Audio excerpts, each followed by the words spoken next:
आप उसको डिजिटल दहशतगर्द नहीं कह सकते। वो मुहब्बे वतन पाकिस्तानी है। जितना आप मुहब्बे वतन पाकिस्तानी है उतना तहरीक इंसाफ का सोशल मीडिया वर्कर भी मुहब्बे वतन पाकिस्तानी है। बहुत शुक्रिया। अभी अडियाला से आए हूँ, खान साहब के साथ ही थे और जेल में ही हमें इतला आई कि सेंट्रल ऑफिस पे छापा पड़ा है और गौर साहब को और रऊफ साहब को उठा लिया गया है। उठाने का लफ्ज़ ज़्यादा बेहतर है क्योंकि गिरफ्तारी तो किसी आईनी माहौल में होती है। यहाँ तो पकड़ लो, उठा लो, गायब कर दो, इधर समझ गए ना बात को। बहुत गलत है, मजम्मत करते हैं, शदीद इस पर एहतजाज करते हैं। ज़ाहिर है गौर साहब को कब तक अंदर रख सकते थे, बैरिस्टर आदमी है, पढ़ा लिखा आदमी है, कभी कानून क्या एक पत्ता तक नहीं तोड़ा। ये सारी चीज़ें इस बात की तरफ दलालत करती हैं कि इस मुल्क में इस वक्त ना आइन की हुक्मरानी है, ना कोई डेमोक्रेसी है। इस वक्त एक फस्ताई, एक जबर का माहौल है। एक तरफ हम ये कहते हैं कि मामलात को आप गुफ्तगू से बेहतर कीजिए। मुल्क को इस वक्त एक सियासी इस्तेहकाम की ज़रूरत है। अभी आपने DG ISPR साहब की प्रेस टॉक आपने देखी होगी या कवर की होगी। वो कह रहे हैं दहशतगर्दी के ख़िलाफ़ जंग है। ज़ाहिर है हम सब उसमें जंग में जो है सब इकट्ठे हैं। पाक फ़ौज और पूरी कौम इकट्ठी है कि मुल्क जो है उसमें पाकिस्तान में कोई दहशतगर्दी ना हो। लेकिन उसके लिए ज़रूरी है कि अपनी फ़ौज, अपनी रियासती इदारों के साथ कौम बिल्कुल यकजान दो गालिब हो।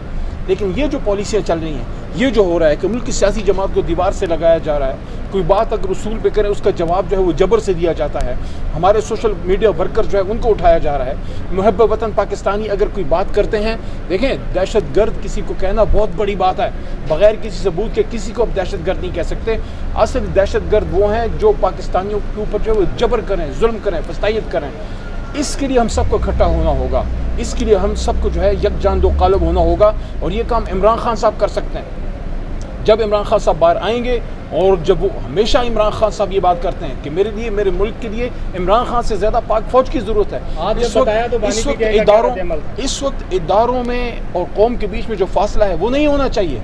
उस फासले को एक आदमी ख़त्म कर सकता है, वो इमरान खान। हम ये कहना चाहते हैं, आखिरी बात, पाकिस्तान के दुश्मनों को कहना चाहते हैं, पाकिस्तान के ऊपर जो एक दहशतगर्दी करते हैं उनको ये कहना चाहते हैं कि पाकिस्तान की बका के लिए हम सब एक हैं। लेकिन पाकिस्तान के अंदर जो हुकूमतें हैं और जो ज़िम्मेदार लोग हैं उनको ये कहना चाहता हूँ कि जब तक आप सियासी इस्तेहकाम लेके नहीं आएंगे इस मुल्क के मसाइल का हल नहीं है। और सियासी मसाइल का हल कहाँ से होगा?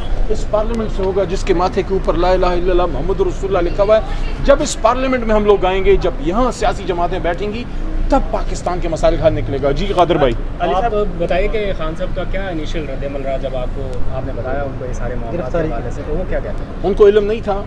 आप ही के मीडिया के कुछ दोस्त, प्रेस टॉक वहाँ हो रही थी, खान साहब गुफ्तगू कर रहे थे प्रेस टॉक, तो इस तरह आप उसके नहीं कर सकते थे, वो सवाल जवाब हो रहे थे। और जब मैंने उनको बताया तो उनको दुख भी हुआ और उन्होंने बहुत ज़्यादा उस पर नापसंदीदगी का इजहार किया और ये कहा कि एक मुल्क में अगर आप एक सियासी जमात के साथ ये होता है, अगर एक जमहूरियत में ये होता है कि आपका मरकज़ी दफ्तर बंद हो रहा है, आप इस तरह के लोग पकड़े जा रहे हैं, तो क्या हो, तो इसका क्या रिज़ल्ट है? इसका रिज़ल्ट ये है कि इस मुल्क में कोई इस्तेहकाम नहीं होगा। जब सियासी इस्तेहकाम नहीं होगा, कौन इसमें इन्वेस्ट करेगा यार?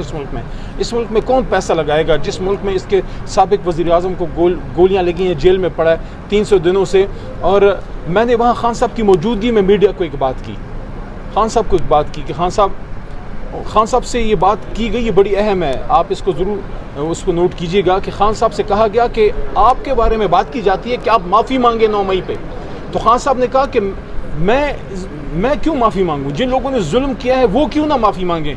मैंने वहाँ पे फिर एक बात की, जो 300 दिनों से इमरान खान साहब जेल में हैं, एक केस उन पर साबित नहीं हुआ। देखें साइफर का ख़तरनाक केस था, उसमें बाइज़्ज़त बरी हो गए, इद्दत केस में बरी हो गए, तोशाखाना में बरी हो गए, रिजर्व सीट्स का केस हमारे हक में आ गया। एक केस में इस वक्त सज़ावार नहीं है। अब मुझे कोई बता सकता है कि 300 दिनों से जो बेगुनाह जेल में है, असीर अडियाला, कैदी नंबर 804, उससे माफ़ी कौन मांगेगा? अली साहब ये कहिएगा कि मीडिया पे ये कोट किया जा रहा है कि इमरान खान की जानिब से एतराफ़ कर लिया गया है कि 9 मई के रोज़ उन्होंने कारकुनान को GHQ के बाद पूरा मैं वहाँ मौजूद था, कोई ऐसी बात नहीं, कोई ऐसी बात नहीं हुई।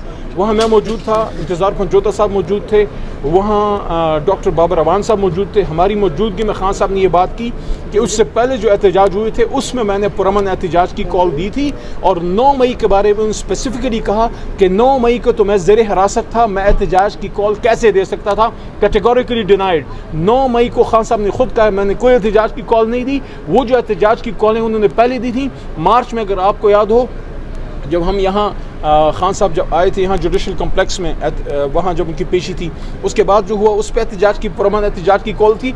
और ये बड़ी एक और अहम बात, खान साहब ने कहा कि अगर वो खुदा न खास्ता कोई पुरतशद्दुद कार्रवाई की बात करते तो जब उन पे गोलियां चली थी उसके बाद वो कहते, उसके बाद भी जब इमरान खान को गोलियां लगी, खान साहब ने कहा कि जब मुझे गोलियां लगी तब भी मैंने पुरअमन एहतजाज की बात की, कोई तोड़ फोड़ किसी चीज़ की, उन्होंने कहा कि मैंने किसी को न कभी इजाज़त दी है न कभी ऐसी सियासत की मैंने बात की है।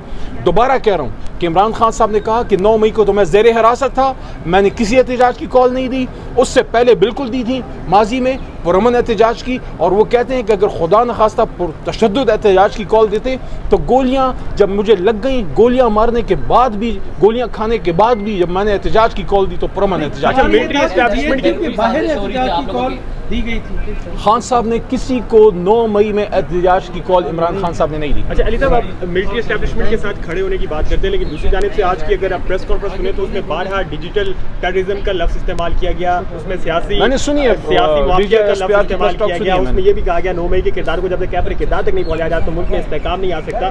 तो इस सारी सूरत हाल में आप फिर से एक मतलब मफाहमत का हाथ आगे बढ़ा रहे हैं। देखें, हम पाकिस्तान की बका के लिए हर किसी से बात कर सकते हैं और इमरान खान साहब ने हमेशा ये बात की है कि मुल्क भी मेरा है और फ़ौज भी मेरी है। जो DG ISPR साहब ने 9 मई की बात की है वो तो अभी बात कर रहे हैं ना, हम तो साल पहले से कह रहे हैं कि इस पे आप जुडिशल कमीशन बनाएं सुप्रीम कोर्ट के नीचे ताकि दूध का दूध और पानी का पानी हो। हाँ, जो लोग सोशल मीडिया पे आके पाकिस्तान के ख़िलाफ़ बात करते हैं या रियासत के ख़िलाफ़ बात करते हैं वो उनका अपना एक फेल है। तहरीक इंसाफ ने कभी किसी को ये नहीं कहा कि आप पाकिस्तान के ख़िलाफ़ बात करें, रियासती इदारों के ख़िलाफ़ बात करें। हाँ, पॉलिसीज़ पे क्रिटिसिज्म जो आइन और कानून इजाज़त देता है वह सबका हक़ है। एक सोशल मीडिया वर्कर जो महब वतन पाकिस्तानी है, जो पाकिस्तान की मोहब्बत में इमरान खान साहब के साथ है, आप उसको डिजिटल दहशतगर्द नहीं कह सकते। वो महब वतन पाकिस्तानी है। जितना आप महब वतन पाकिस्तानी है उतना तहरीक इंसाफ का सोशल मीडिया वर्कर भी महब वतन पाकिस्तानी है।